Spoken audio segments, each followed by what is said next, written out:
몇 살까지 살게 될 것 같아요? 그랬더니 그렇죠. 그거 어떻게 알아요? 아무도 모르죠. 당장 내일 내가 어떻게 될지도 모르니까. 그런데 몇 살까지 살고 싶어요? 라고 물었을 때 어떨 것 같아요? 여기 계신 분들은 아마 좀 다를 수 있을 것 같아요. 근데 대부분 제가 조금 놀란 게 아유 늙으면 죽어야지. 제가 어려서부터 많이 들었던 얘기들인 것 같아요. 그리고 그냥 이렇게 살다가 그냥 되는 대로 그냥 살다가 나는 그냥 안락사 했으면 좋겠어 라는 말을 의외로 젊은 분들한테 많이 들었어요. 여기 계신 분들은 혹시 120살, 120살까지 살면 어떤 느낌이 들까요? 싫어요? 다른 분들은요? 어떤 분한테는 축복일 수도 있고 어떤 분한테는 재앙일 수도 있고 지옥일 수도 있고 그러는데 제가 주변 사람들한테 물어보니까 대부분이요 120세까지 수명이 길어지는 거를 반기거나 좋아하는 분들이 별로 없었어요. 희망적으로 긍정적으로 얘기하는 사람들이 많지 않더라고요. 거의 없었던 것 같아요. 대부분 자기의 노후를 이렇게 그려내는 데 있어서 막막해했고요. 불안해했고 많이 어두웠습니다. 어떤 분은 그 질문 자체를 불편해하기도 했고요. 그래서 저는 그 질문을 던진 분들에게 반대로 제 얘기를 해봤어요. 나는 아무래도 120살까지 살 것 같아요. 그랬더니 그 이유는 이제 제 부모님 제가 주변에 만나는 분들도 사실 거의 90 넘어서까지 생존해 계시는 분들이 많고요. 그리고 실제로 저희 친정 부모님이나 또 시어른들이나 지금 80에 가까운 연세에도 굉장히 활발하게 활동을 하고 계시거든요.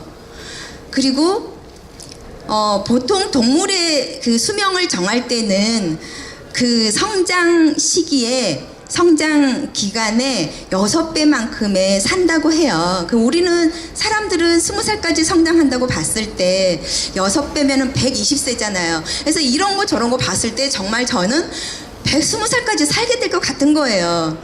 그런데 주변의 반응은요, 본인만 이렇게 수명이 길어진 거에 대해서 불안해하고 어두운 생각을 가지고 있는 게 아니라 내 부모님 또는 내 주변에 가까운 분들이 그렇게 오래 사는 거에 대해서조차 그렇게 축복이나 또는 긍정적인 것보다 걱정이나 우려가 많다라는 거예요.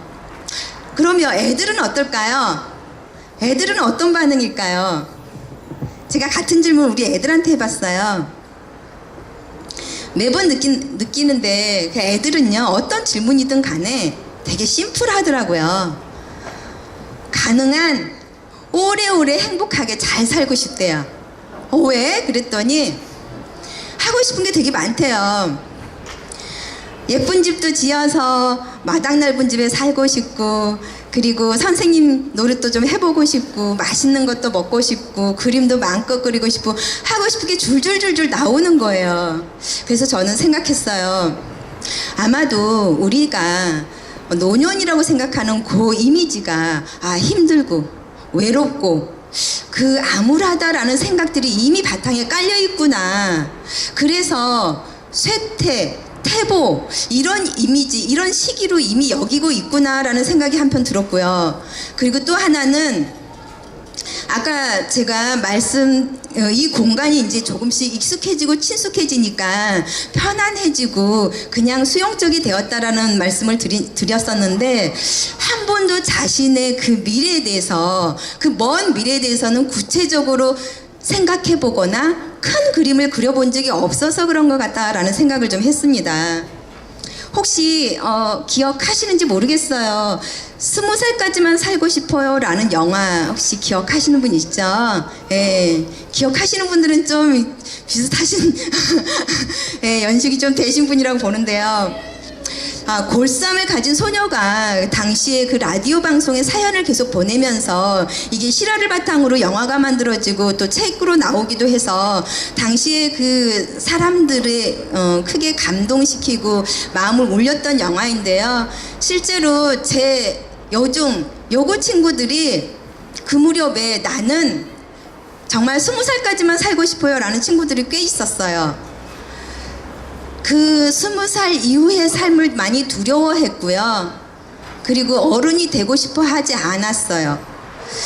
보장된 그 공간 안에서 부모님의 보호 보살핌 안에서 그냥 그렇게 살고 싶어 했지, 뭔가 그 기간들이 끝나는 거에 대한 막연함에 대해서 불안감을 가지고 있었던 것 같은데, 저도 마찬가지로 제가 30살, 40살 그 이후에는 너무 막막했어요. 그 어린 눈으로 봤을 때 30만 넘으면 여자로서 매력이 다 사라질 줄 알았고, 40 넘으면 그 직업인으로서 사회생활의 어떤 소명이라든가 이런 역할들도 다 끝나버린 줄 알았던 때가 있었거든요.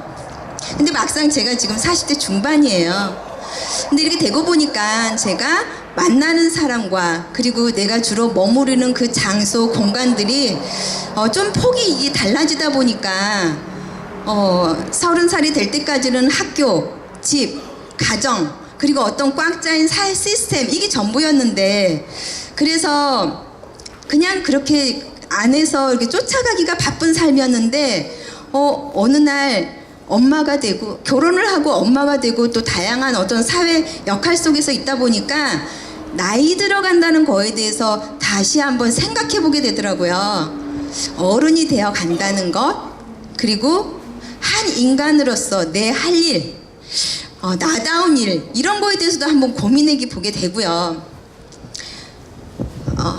진인사 대천명이라고 그러죠.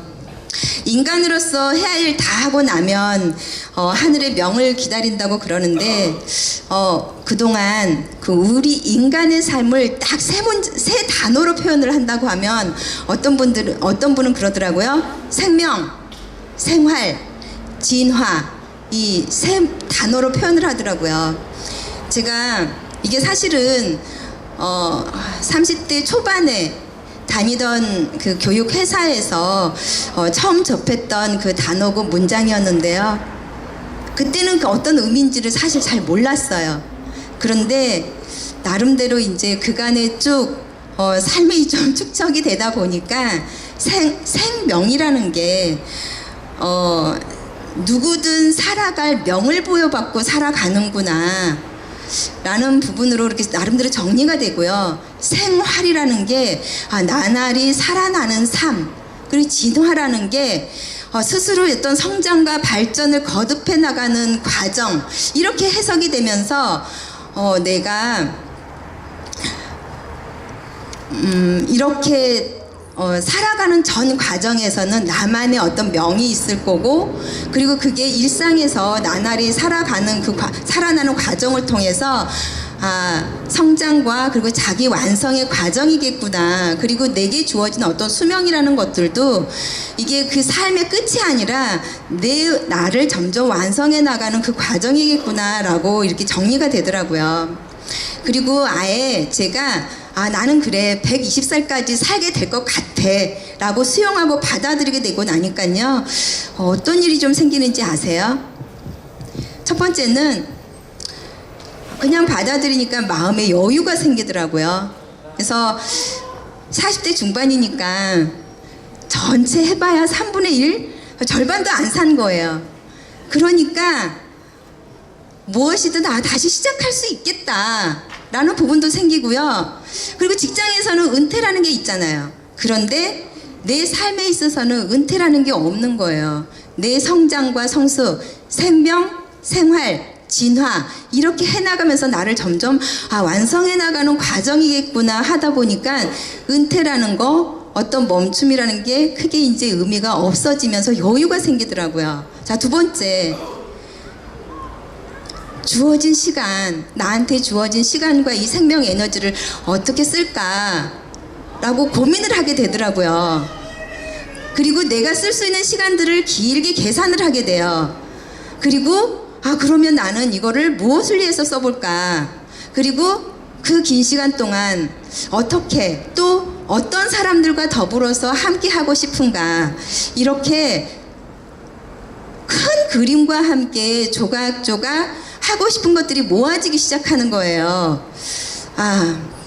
지금까지 그냥 되는 대로 살다 보면 그냥 쫓아가게 되고 놓치게 되는 것들이 많은데, 사실 흘러가는 대로 살아도 괜찮아요. 하지만 내가 큰 그림을 가지고 긴 시간을 여유 있게 조망하면서 가다 보니까 좀 더 짜임새 있게 내 삶을 꾸려갈 수 있겠구나 하는 생각이 들었고요. 세 번째는 사실 이렇게 오래 산다는 게 중요한 게 아니라 내가 살아있는 동안에는 내 삶을 얼마나 충실하게 채워갈까 이런 생각들을 하게 되잖아요. 그러다 보니까 제가 더 적극적으로 제 몸과 마음의 건강을 챙기게 되더라고요. 그래서 건강한 생활 습관, 그리고 먹는 거, 그리고 운동하는 거, 이렇게 내 라이프 스타일을 좀 더 건강하게, 좀 더 이렇게 활력 있게 삶의 질을 좀 더 높일 수 있는 방법들을 찾아보게 되더라고요.